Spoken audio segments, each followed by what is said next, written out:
तस्वीरें देख रहे हैं आप गृह मंत्री अमित शाह की, जिन्होंने स्नान ध्यान कर लिया है मंत्रोच्चार के बीच और अब अक्षय वट के भी दर्शन करेंगे। इसके पहले सूर्य को उपासना करते हुए, जल अर्पण करते हुए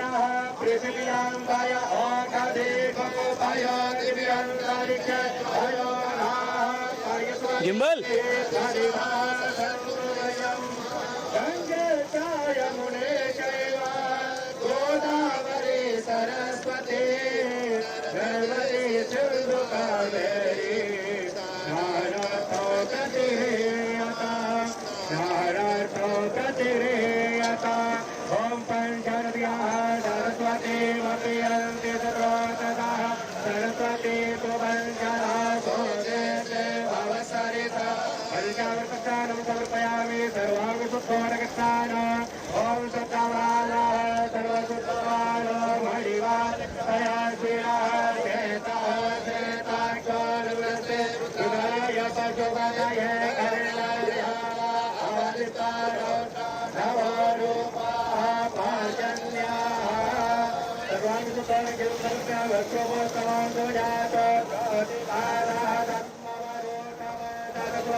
जल का अभिषेक किया, जलाभिषेक, दूध का अभिषेक किया, दुग्धाभिषेक। चलिए हम सीधे लिए चलते हैं संजय शर्मा के पास, जो कि जानकारी आप सभी को लगातार दे रहे हैं, हमारे संवाददाता, हमारे सहयोगी।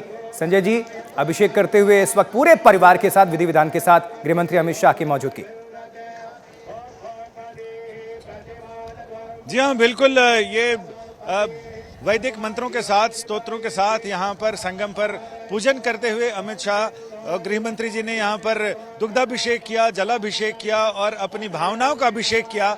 और अभिषेक करना उसे कहते हैं जब पतली धार के रूप में आप कहीं कोई चीज नीचे उनको चढ़ाते हैं, अर्पित करते हैं, पतली धार के रूप में वो चीज गिरती है और अभिषिक्त करती है, यानी उसको पूरी तरह से भिगोती हुई चलती है। जैसे शिवलिंग का अभिषेक है, वैसे ही हर देवता का अभिषेक होता है। और यहाँ चूंकि प्रयागराज गंगा और यमुना के संगम पर स्थित है, दृश्य होते हुए भी अदृश्य हैं, तो ऐसी उनका अभिषेक इसी तरह से होता है। वैदिक मंत्रों के साथ अभिषेक हो रहा है और जिसमें श्री सूक्त के मंत्रों का पाठ भी किया जा रहा है और ये कृतज्ञता ज्ञापित की जा रही है परमपिता प्रकृति को और परमपिता परमेश्वर को। तो प्रकृति ही यहाँ परमेश्वर के रूप में अवस्थित है। तो गृह मंत्री ने भी वहां पर वो किया है। और अभी जो मैं मंत्र सुन रहा था वो भोग अर्पित करने का मंत्र है, जिसमें उस ब्रह्म पुरुष की नाभि यानी पेट का वर्णन किया जाता है। नाभ्या आसीद अंतरिक्षग्वं, उसकी जो नाभि है, परम अकाल पुरुष है, उसकी जो नाभि है वो अंतरिक्ष है। और चूंकि नाभि का वर्णन है तो जाहिर है कि उसमें जब भोग अर्पित करते हैं तो इस मंत्र का पाठ करते हैं और ये बताते, इसके बाद ये बताते हैं कि वो ब्रह्म पुरुष है, परम ब्रह्म है, वो कैसा है, उसके पूरे आंख, नाक, कान का वर्णन करते हैं। और ये कहते हैं कि उनके जो आंखें हैं वो सूर्य की तरह हैं और मन चंद्रमा है, जो आत्मा है वो चंद्रमा है।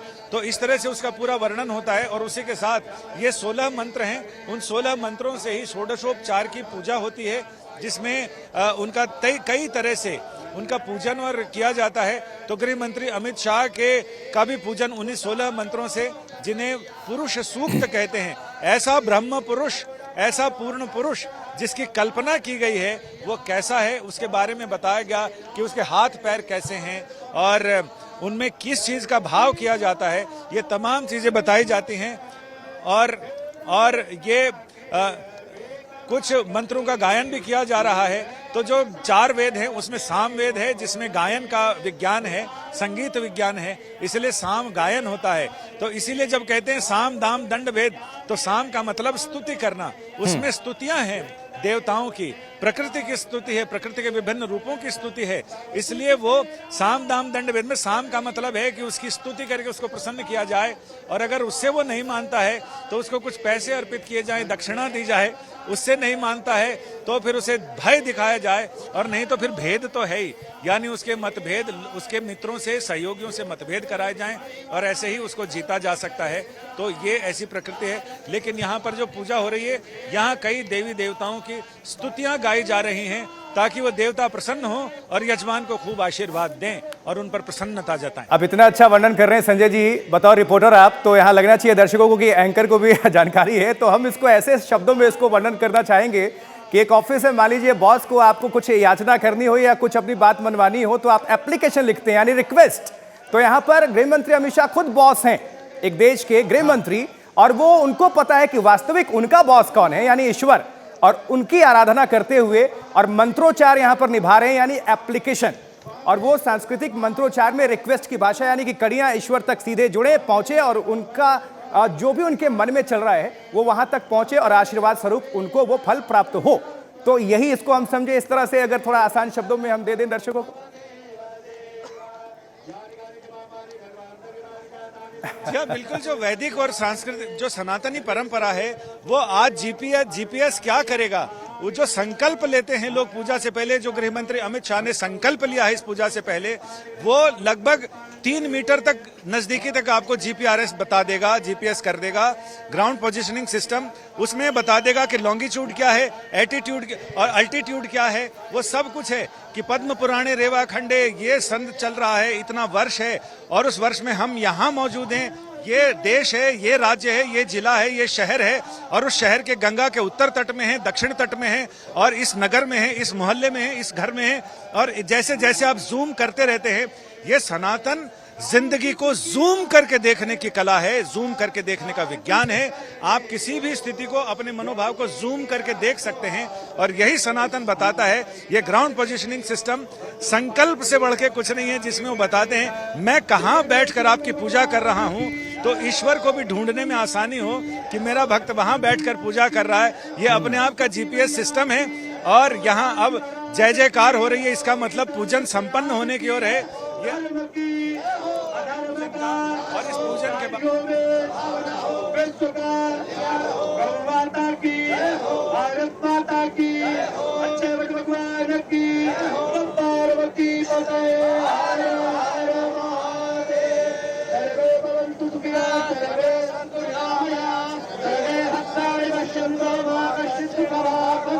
ओम शांति शांति सुशांति। देखिए मंत्रोच्चार और इसी के साथ पूजा संपन्न हुई। संजय शर्मा हमारे साथ जुड़े हुए हैं। संजय जी, हमेशा सनातन की एक खूबसूरती रही है कि ग्राम देवता की भी जय और देश को भी याद करते हैं, और जब मंत्रोच्चार विधि विधान से जब पूजा संपन्न हुई तो एक आवाज आपने सुनी होगी, भारत माता की जय। ये खूबसूरती, देश प्रथम। जी हाँ, और इसके बाद एक बहुत बेहद खूबसूरती है कि भूता समस्ता सुखिनो भवन्तु, लोका समस्ता सुखिनो भवन्तु।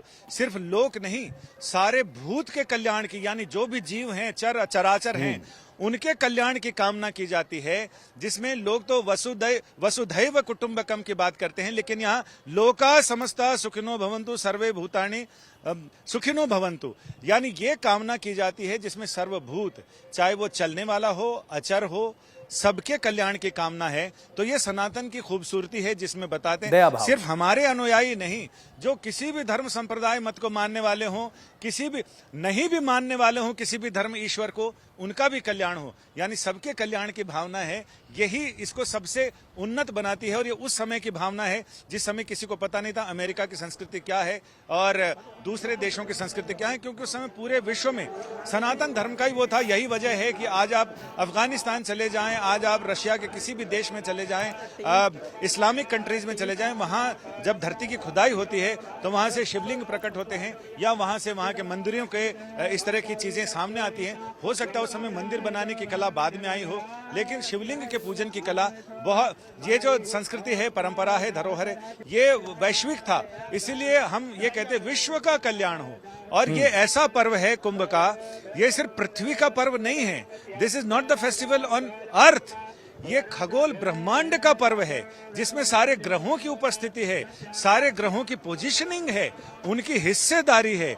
तो ये एक तरह से कहें तो ये ब्रह्मांड का उत्सव है, जिसे लोग सनातनी परंपरा में, शाश्वत धर्म की परंपरा में, ये शाश्वत धर्म की सनातन परंपरा है जिसका लोग निर्वहन कर रहे हैं। और आज भी दुनिया 21वीं सदी में पहुंच गई है, परख नली में मानव को जन्म दिया जा रहा है। लेकिन उससे पहले जब महाभारत की बात करें तो वो 100 कौरव थे, वो परखनली शिशु से भी पैदा हुए हो सकते हैं। जो नियोजन था वो नियोग की पद्धति अपने आप में वैज्ञानिक पद्धति होगी। तो ये ऐसा उत्सव है जिसमें बृहस्पति भी शामिल है, शुक्र भी शामिल है। महाभारत की चर्चा आपने संजय जी की, तो हम भी यहाँ पर चर्चा कर देते हैं कि वहां पर महाभारत को संजय अपने नजरिए से, अपने आंखों से, अपनी दृष्टि से दिखा रहे थे, जानकारी पहुंचा रहे थे, और यहाँ महाकुंभ से संजय शर्मा ही हमारे सभी आज तक के दर्शकों को वो दिखा रहे हैं वहां पर क्या चल रहा है और बता रहे हैं। संजय, बिल्कुल, अब ये जरा जानकारी दीजिए। ये अद्भुत तस्वीरें भी हम दिखा दे रहे हैं, इसमें एक सांस्कृतिक विरासत तो है ही, इसमें टेक्नोलॉजी भी है, यानी तकनीक भी है, इसमें सब कुछ है अत्याधुनिक तरीके से। पहले जो लोग वहां पर महाकुंभ में जाते रहे होंगे उन्होंने देखा होगा कि ये जो अब जो फ्लोटिंग ये नाव जो है, बोट्स है, वो अब मौजूद हैं, यानी पूरी तरह से ये हाईटेक सुविधा से लैस भी है, यानी सब कुछ पूरी तैयारी है।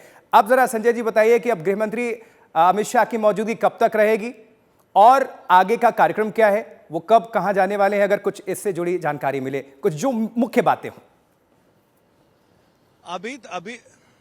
अभी तक जो जानकारी थी वो जानकारी ये है कि गृह मंत्री जी वहां से रवाना होंगे, संगम से पूजन उन्होंने कर दिया है, और पूजन करने के बाद आशीर्वाद लेने के बाद वो यहाँ लेटे हनुमान जी आएंगे। लेकिन अभी थोड़ी देर पहले हमारे कुछ पुलिस अधिकारियों से बात हुई, उनका ये कहना था कि शायद वो यहाँ से सीधा अखाड़ा परिषद के संतों से मिलने के लिए जाएंगे, और वहां जाने के बाद इनका दौरा, फिर वो अधिकारियों से बात करेंगे।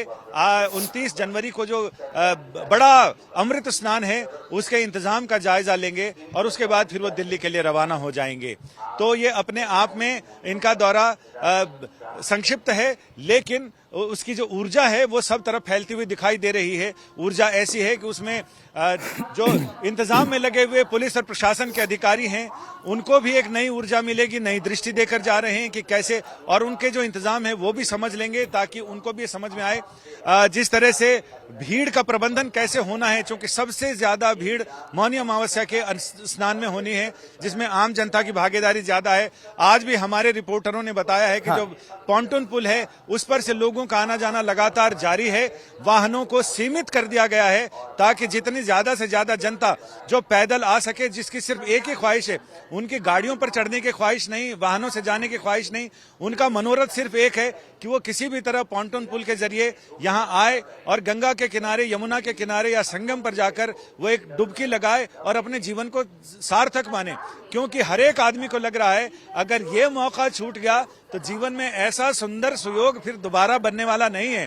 प्रशासन के लिए बड़ी चुनौती है, क्योंकि कुंभ का इतना बड़ा अवसर, इतना बड़ा पर्व, आपने कितनी बार डुबकी लगा ली? आप तो लगातार आगाज होने के साथ ही वहां पर मौजूद है संजय जी, तो आपने कितनी बार वहां पर डुबकी लगा ली? मुझे लगता है कि ये इतना बड़ा आयोजन सफलतापूर्वक संपन्न करना पूरी सरकार के लिए और सनातनी व्यवस्था के लिए एक बड़ी ट्रॉफी की तरह है, जो ट्रॉफी पता नहीं कब तक पूरी दुनिया को दिखाई जाती रहेगी कि हमने कर लिया, हमने किया, ये हमने करके दिखाया दुनिया में जहां नहीं हुआ। और मैंने तो सबसे पहले जब हमारा आज तक का धर्म संसद था तो धर्म संसद के अगले दिन अपने साथी सहयोगी कैमरामैन और प्रोड्यूसर्स के साथ संगम में जाकर डुबकी लगाई। फिर पौष पूर्णिमा के दिन भी अपने साथी जितने रिपोर्टर कैमरामैन है हम लोगों ने डुबकी लगाई, फिर मकर संक्रांति पर हमने डुबकी लगाई, और अब उम्मीद है कि मौनी अमावस्या पर सब कुछ सुचारू रूप से चले ताकि हम भी डुबकी लगा सकें। कहीं भी कुछ भी अगर अप्रिय होता है तो हमारे लिए थोड़ा काम बढ़ जाता है, फिर डुबकी लगाना छोड़कर हम अपने काम में आ जाते हैं। हम ये मनाते हैं उस परम पिता परमात्मा से कि सारी चीजें सुचारू रूप से चले। प्रशासन ने जो इंतजाम किए उसके मुताबिक, और आम जनता, आम श्रद्धालु आते हैं वो पुलिस के निर्देशों का पालन करें। उनको थोड़ा कष्ट तो होगा, लेकिन जब इतनी सारी चीजें, इतने सुख लुटाकर घर से चले हैं तो यहाँ से सुख और आनंद लूट कर जाएं और लूटने का भाव बनाएं। अगर आप मुझसे जुड़ करके अपनी समस्याओं का समाधान चाहते हैं और चाहते हैं कि आपकी समस्याओं को ज्योतिष के माध्यम से सुलझाया जाए, तो आप हमसे संपर्क कर सकते हैं, जुड़ सकते हैं एस्ट्रो तक पर।